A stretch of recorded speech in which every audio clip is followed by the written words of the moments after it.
नमस्कार विद्यार्थी मित्रांनो, ध्येयाधिकारी स्पर्धा परीक्षा मंचच्या वतीने सुरू असलेल्या पोलीस भरती दररोज सराव सिरीजच्या 88व्या भागामध्ये मी अभिजित तुमच्या सर्वांचं सहर्ष स्वागत करतो। विद्यार्थी मित्रांनो, या व्हिडिओच्या शेवटी आम्ही तुमच्यासाठी एक प्रश्न घेऊन आलो आहोत। त्यामुळे जर तुम्हाला तुमचा अभ्यास किती झालाय तपासायचा आहे तर हा व्हिडिओ पूर्ण पहा आणि शेवटी विचारलेल्या प्रश्नाचं उत्तर द्या। सुरुवात करूयात आजच्या प्रश्नांना। या ठिकाणी प्रश्न क्रमांक 1937 आहे। 2026च्या प्रजासत्ताक दिन संचालनासाठी युरोपीय परिषद अध्यक्ष आणि युरोपियन कमिशनच्या अध्यक्षा टिंबटिंब हे प्रमुख पाहुणे म्हणून आले होते। आता या ठिकाणी पाहायचं मित्रांनो, 2026च्या प्रजासत्ताक दिनाच्या संचालनासाठी युरोपियन परिषदेचे अध्यक्ष अँटोनियो कोस्टा आणि युरोपियन कमिशनच्या अध्यक्षा उर्सुला वॉन डर लेयन हे दोन व्यक्ती उपस्थित होते। आणि म्हणजे मित्रांनो, आपलं उत्तर काय असणार आहे? पर्याय 3 अँटोनियो कोस्टा आणि उर्सुला वॉन डर लेयन। आता या ठिकाणी आणखी प्रश्न कोणते येऊ शकतात की कोणत्या राज्याने कोणता चित्ररथ सादर केला आणि कोणत्या राज्य चित्ररथाला क्रमांक मिळाले? प्रथम क्रमांक कोणाचा, द्वितीय क्रमांक कोणाचा? प्रथम क्रमांक महाराष्ट्राचा होता। प्रश्न क्रमांक 1938, आदि ब्राह्मो समाजाची स्थापना कोणी केली? आता मित्रांनो, मूळ ब्राह्मो समाज होता, याची स्थापना कोणी केली होती? राजा राम मोहन रॉय यांनी 1828 ला, कधी 1828 ला कोलकाता या ठिकाणी ब्राह्मो समाजाची स्थापना केलेली होती। पुढे जाऊन 1866 ला केशवचंद्र सेन आणि देवेंद्रनाथ टागोर यांच्यामध्ये वाद सुरू झाले आणि त्यामुळेच केशवचंद्र सेन यांनी नवीन भारतीय ब्राह्मो समाजाची स्थापना केली आणि देवेंद्रनाथ टागोर यांनी जुन्या ब्राह्मो समाजाला आदि ब्राह्मो समाज असं नाव दिलं। आणि मित्रांनो, यामुळेच आपलं उत्तर काय असणार आहे? आदि ब्राह्मो समाज आहे तो देवेंद्रनाथ टागोर यांनी स्थापन केलेला होता। आणि केशवचंद्र सेन यांनी विचारलं तर त्या ठिकाणी उत्तर काय असणार आहे? भारतीय ब्राह्मो समाज। पुढे जाऊन याच्यावर आणखी कोणते प्रश्न येऊ शकतात की राजा राम मोहन रॉय यांनी ब्राह्मो समाजाची स्थापना कोणत्या वर्षी केली? तर वर्ष होतं 1828 या ठिकाणी दिलेलं आहे। पुढे प्रश्न क्रमांक 1939, खालीलपैकी कोणती संस्था पंडिता रामाबाईंनी सुरू केली नाही? या ठिकाणी पाहायचं आहे मुक्ती सदन, पंडिता रामाबाई, सदानंद सदन, पंडिता रामाबाई, बातमी सदन देखील पंडिता रामाबाई। परंतु सेवा सदन ही संस्था आहे ती 1909 साली रमाबाई रानडे आणि दयाराम गिडुमळ यांनी स्थापन केलेली होती। म्हणजे आपलं उत्तर काय असणार आहे? पर्याय 4 सेवा सदन ही संस्था पंडिता रामाबाईंनी स्थापन केली नव्हती। कोणी केली होती? रमाबाई रानडे आणि दयाराम गिडुमल। तर मित्रांनो, कधी केली होती? 1909 ला। कुठे केली होती? पुण्यामध्ये केली होती। आणखी प्रश्न कोणते येतात? शारदा सदनची स्थापना कोणत्या ठिकाणी केली होती? शारदा सदन मित्रांनो मुंबई या ठिकाणी सुरू करण्यात आलेलं होतं, पुढे ते पुण्यात हलवण्यात आलं। तसेच मित्रांनो, पंडिता रामबाई यांनी ख्रिस्ती धर्म कोठे स्वीकारला असा प्रश्न देखील येऊ शकतो। तर त्यांनी इंग्लंडमध्ये गेल्यावर ख्रिस्ती धर्म स्वीकारलेला होता। विद्यार्थी मित्रांनो, आता सगळं सोडून थोडा वेळ फक्त इकडे लक्ष द्या। तुम्ही या व्हिडिओपर्यंत पोहोचलाय म्हणजेच तुम्ही नक्कीच पोलीस भरतीसाठी तयारी करताय। आणि मित्रांनो, तुम्ही तयारी करताय म्हणजे तुम्हाला माहीत असेलच की पोलीस भरतीसाठी मागील वर्षांच्या प्रश्नपत्रिका सोडवणे किती आवश्यक आहे। त्यासोबतच नवीन प्रश्नपत्रिका सोडवून त्या परीक्षेसाठी तयारी करणं आणि टाईम मॅनेजमेंट करणं हे देखील आवश्यक आहे। आणि मित्रांनो, यासाठीच ध्येयाधिकारी स्पर्धा परीक्षा मंच घेऊन आलेला आहे फक्त 60 रुपयांमध्ये 30 सराव प्रश्नपत्रिका, 30 पेपर फक्त 60 रुपयांमध्ये। आणि मित्रांनो, यामध्ये आपल्याला प्रत्येक पेपरमध्ये 100 प्रश्न असतील आणि त्या 100 प्रश्नांचं पूर्ण स्पष्टीकरण देखील असणार आहे। आणि हा जो पॅटर्न असणार आहे तो 25-25चा पॅटर्न असणार आहे। म्हणजेच मराठीचे 25, सामान्य ज्ञानाचे 25, गणित बुद्धिमत्ता 25-25 असा पॅटर्न असणार आहे। आणि त्यासोबत आपल्याला काय मिळणार आहे तर आपल्या टेलिग्रामवर पेड चॅनलला जॉईन होण्याची संधी, ज्या चॅनलवर आपल्याला दररोज 200 प्रश्नांचा सराव करता येणार आहे। दररोज सरावासाठी 200 प्रश्न दिले जाणार आहेत। आणि मित्रांनो, हे सर्व प्रश्न असणार आहेत ते फक्त आणि फक्त पोलीस भरतीच्या पॅटर्नवर आधारित असतील आणि त्याच्यामध्ये जास्तीत जास्त प्रश्नांचा सराव करून घेतला जाणार आहे। त्यामुळे जर तुमची पुढे लेखी परीक्षा होणार आहे तर तुम्ही हा संच विकत घ्यावा आणि त्यासोबतच आपल्या पेड टेलिग्राम चॅनलला जॉईन व्हावं। हे सर्व मिळणार आहे फक्त 60 रुपयांमध्ये। जर तुम्हाला खरंच आवश्यकता आहे आणि चांगल्या प्रकारे सराव करायचा आहे तर नक्की खरेदी करा आपला हा संच. तर या ठिकाणी तुम्हाला जर याचा डेमो पाहायचा असेल तर तो मिळणार आहे 7517249119 या व्हॉट्सॲप नंबरवर. यावर व्हॉट्सॲप करा आणि डेमो फ्रीमध्ये पहा.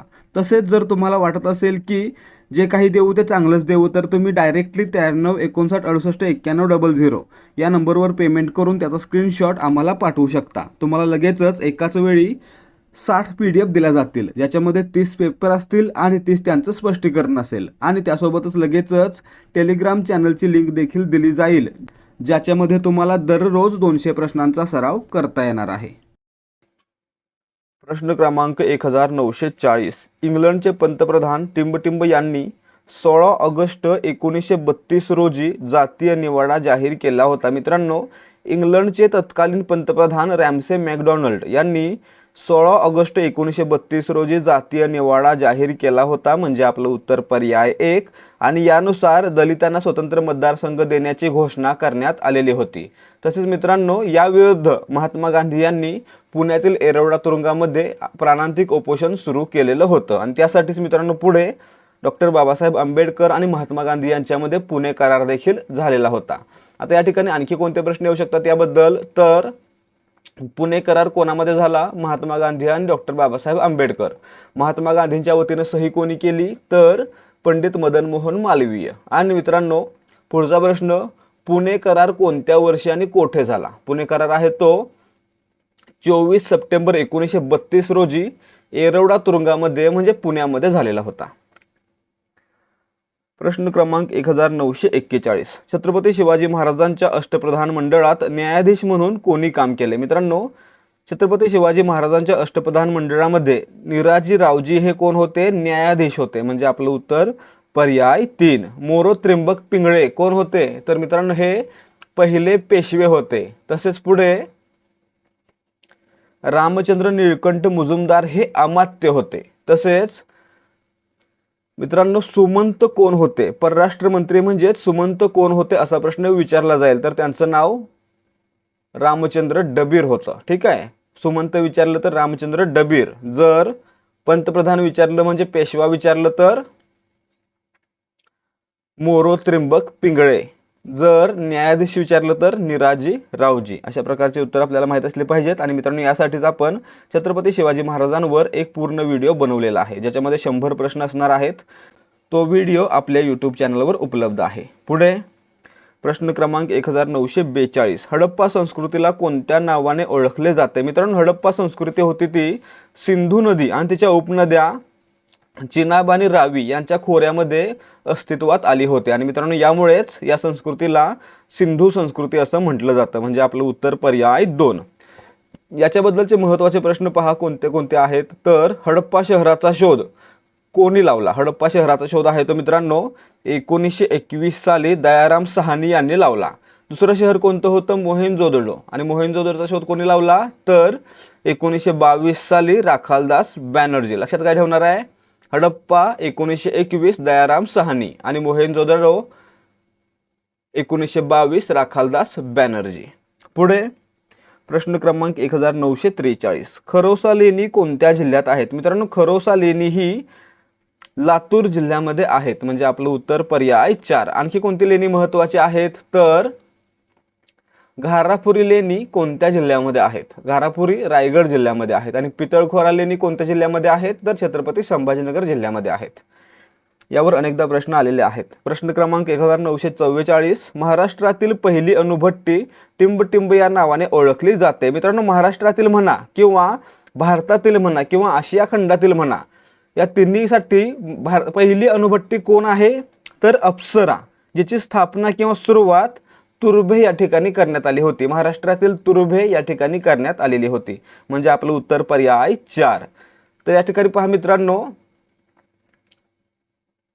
याच्यावर कोणते प्रश्न येऊ शकतात? तर तारापूर अणुऊर्जा प्रकल्प कोणत्या जिल्ह्यात आहे? मित्रांनो, तारापूर आहे तो पालघर जिल्ह्यामध्ये आहे. आणि भारताची दुसरी अणुभट्टी कोणती? तर भारताच्या दुसऱ्या अणुभट्टीचं नाव होतं सायरस आणि ही 1960 साली सुरू करण्यात आली होती.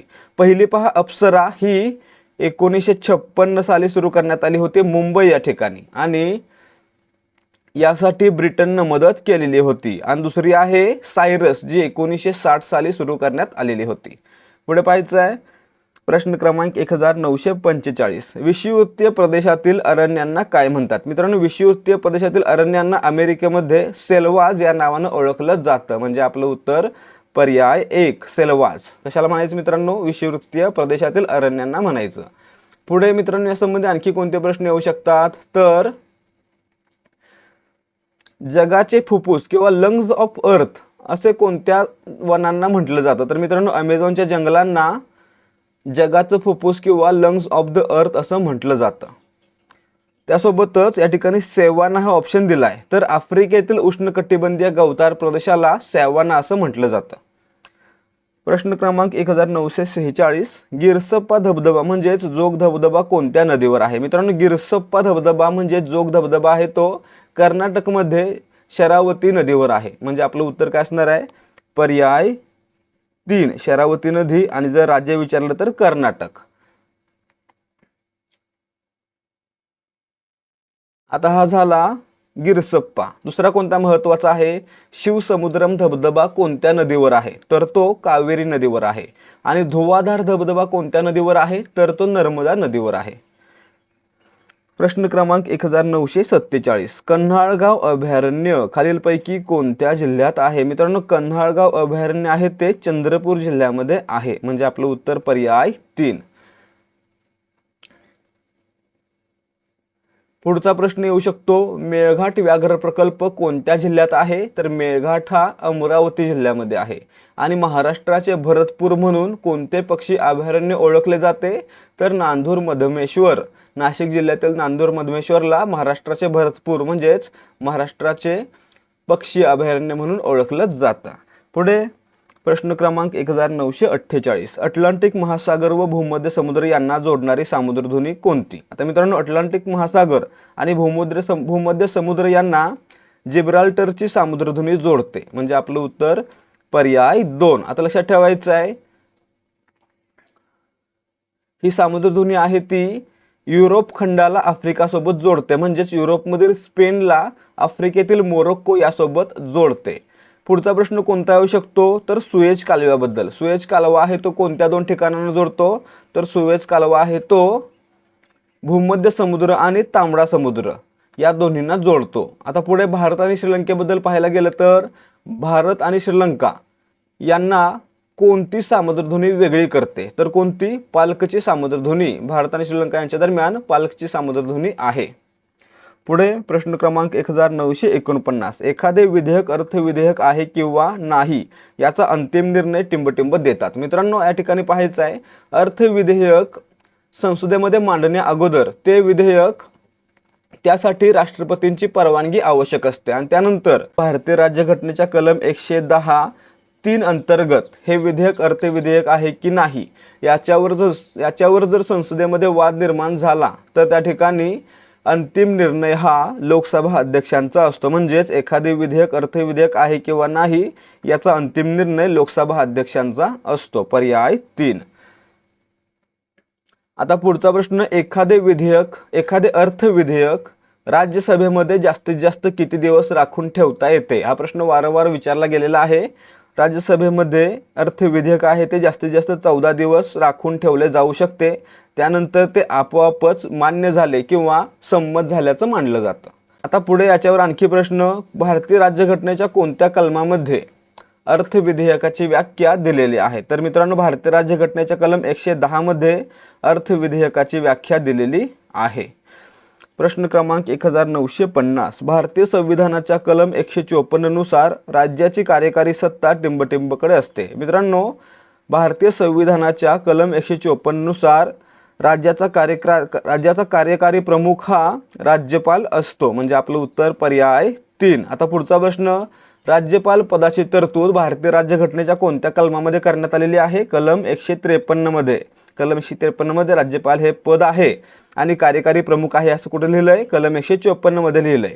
आता याच्यावरचा आणखी महत्त्वाचा प्रश्न कोणता आहे? तर राज्यपालांची नियुक्ती कोण करतात? तर राष्ट्रपती करतात. आणि याच्यापेक्षा महत्त्वाचा प्रश्न, राज्यपालांना शपथ कोण देतं? तर संबंधित राज्याच्या उच्च न्यायालयाचे मुख्य न्यायाधीश. पुढे प्रश्न क्रमांक 1951, स्थानिक स्वशासन हा विषय कोणत्या सूचीमध्ये समाविष्ट आहे? मित्रांनो, स्थानिक स्वशासन म्हणजे स्थानिक स्वराज्य संस्था, ज्याच्यामध्ये आली ग्रामपंचायत, पंचायत समिती, जिल्हा परिषद, नगरपंचायत, नगरपालिका, महानगरपालिका, हे सर्व मित्रांनो राज्य सूचीमध्ये समाविष्ट करण्यात आलेलं आहे. म्हणजे आपलं उत्तर पर्याय 2. स्थानिक स्वराज्य संस्थांवर कायदे कोण बनवू शकतं? तर राज्य सरकार बनवू शकतं.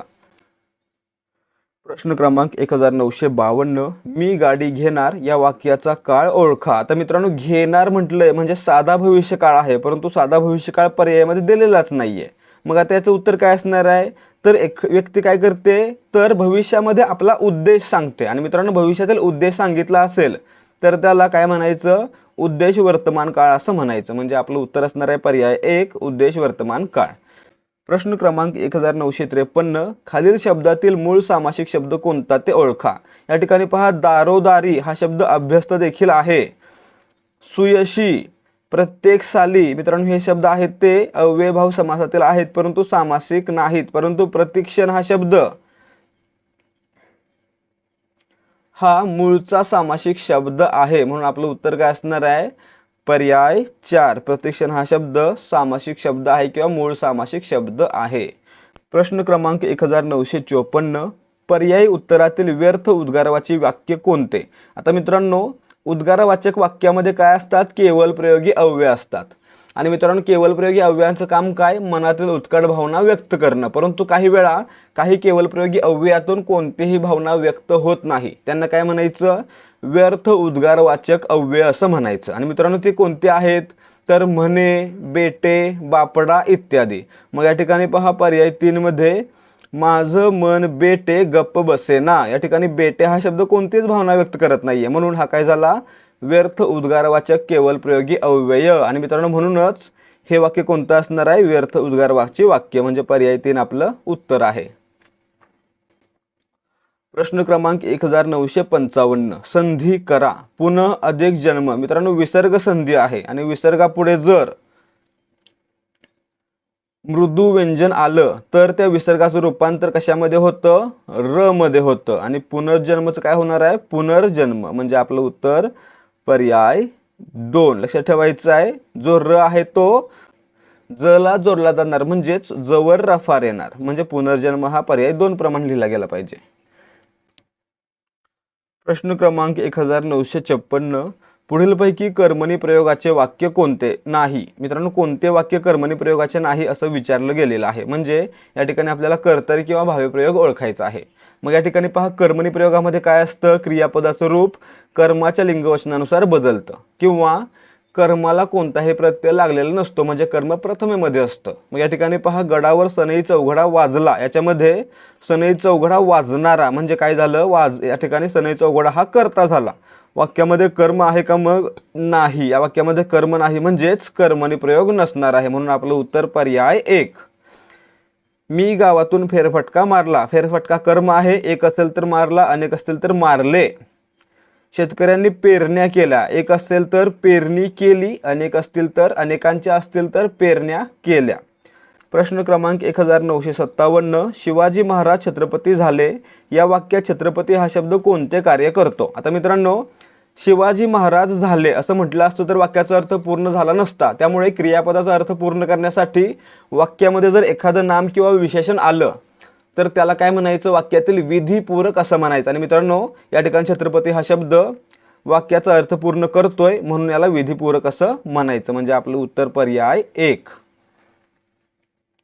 प्रश्न क्रमांक 1958, नयन कमल हे उघडीत हलके जागी हो जानकी या वाक्यातील अलंकार ओळखा. आता या ठिकाणी पहा, नयन कमल हे दोन्ही शब्द एकमेकांशी एकरूप आहेत, म्हणजेच नयन आणि कमल यांच्यामध्ये एकरूपता आहे असं दाखवलेलं आहे. आणि मित्रांनो, ज्या ठिकाणी उपमेय आणि उपमान यांच्यामध्ये एकरूपता आहे असं दाखवलेलं असतं त्या ठिकाणी रूपक अलंकार असतो. म्हणजे आपलं उत्तर काय असणार आहे? पर्याय 3, रूपक अलंकार या ठिकाणी नयन कमल मध्ये आलेला आहे.